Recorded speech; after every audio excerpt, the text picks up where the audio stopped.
Welcome to this explainer. Today, we're diving right into something incredibly fascinating. We are stepping back over 1,000 years into the past to decode the mesmerizing, kind of cryptic world of ancient Taoist poetry. Specifically, we're looking at writings attributed to the legendary figure Lu Dongbin. We're going to sift through these ancient texts to uncover secrets of mental liberation and inner peace that are honestly surprisingly relevant to our lives today. Okay, let's jump straight into this mind-bending imagery right off the bat. The text says, hiding the world in a grain of millet, boiling mountains and rivers in a half-liter pot. Now, on the surface, that sounds like pure fantasy, right? How on earth can anyone fit the entire universe into a tiny cooking pot? Well, this is actually our very first clue to the code. The poet isn't talking about physical cooking at all. He's illustrating that your internal human world, your mind, your body, is literally just as vast, expansive, and powerful as the entire external universe. Section 1. Escaping the mundane world. To really get what these profound metaphors are about, we first have to look at what the poet is so desperately trying to escape from, and that is the endless, exhausting rat race. The source text repeatedly mention leaving the red dust. It's this brilliant 1,000-year-old metaphor for the vanity, the constant hustle, the politics, and the ultimate burnout of everyday society. I mean, spending 40 years in the red dust represents decades completely lost to chasing hollow wealth and societal expectations, leaving your spirit just completely depleted. Modern viewers can definitely relate to that, right? So what was the ancient world's big solution to all this burnout? Well, it was the highly sought-after golden elixir. Historically, emperors and nobles were absolutely obsessed with this stuff. They genuinely believed it was the ultimate mythical Taoist medicine. We're talking about a literal physical pill you could swallow that would grant you physical immortality, spiritual transcendence, and basically serve as a permanent VIP ticket out of that exhausting red dust. Section 2. Decoding the alchemical code.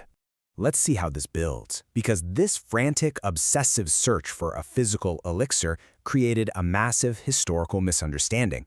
For centuries, you had practitioners of external alchemy literally boiling heavy metals, like lead and mercury, in physical laboratories, hoping to eat the results, which, is incredibly dangerous. But the true revelation of Lu Dongbin's text is inner alchemy.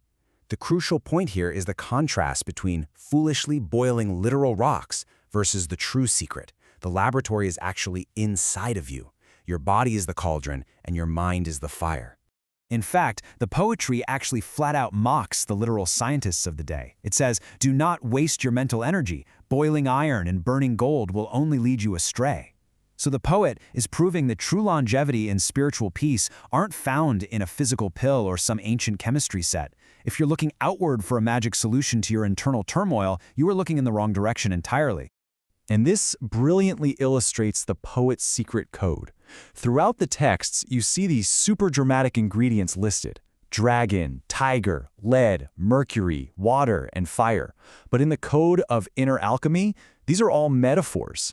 Terms like lead and mercury actually refer to your vital essence and spiritual energy. The dragon and tiger are metaphors for your breath and your mental focus. So the entire poem is actually an encoded, beautifully hidden manual for meditation. Section 3. Forging the inner elixir. All right, now that we've decoded the ingredients, how do we actually cook them inside the body's internal cauldron? Well, if you thought finding a magic pill sounded easy, inner alchemy is kind of the exact opposite. The text maps out a grueling, incredibly dedicated timeline for mental discipline. It talks about 1,000 days of diligent labor without fatigue just to lay the foundation. Then it outlines a 9-year cycle of continuous refinement before the inner elixir forms perfectly like purple gold. So yeah, this isn't a quick weekend retreat. It requires years of intense focus before the inner transformation is complete. And the poems don't just give vague timelines, they provide actual physiological instructions. The process, often called the river chariot or the microcosmic orbit, involves gathering your true energy, or qi, in your center. Then, using intense physical breathing techniques, you continuously circulate this energy up the pathways of the spine. It's this dynamic, day and night process of moving awareness and breath to forge that golden, peaceful state of mind. I absolutely love this next realization because it is just so deeply empowering.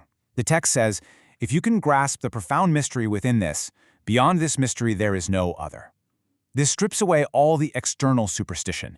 It confirms that once you understand your own breath, your focus, and your bodily energy are the ultimate tools of transformation, you can stop seeking answers elsewhere.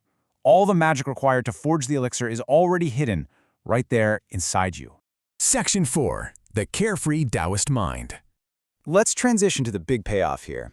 What does the life of someone who has actually mastered this internal alchemy look like? Well, the poetry paints a picture of a vibrant, profoundly joyful lifestyle. It talks about lute, sword, wine, chess, dragons, cranes, and tigers. Carefree, unconstrained, and forever without sorrow. The Taoist immortal isn't just sitting stiffly in a dark cave forever. Instead, we see them freely and playfully enjoying wine, music, and nature. Because their internal world is perfectly balanced, they can engage with the outside world without being dragged down by the heavy anxieties of society.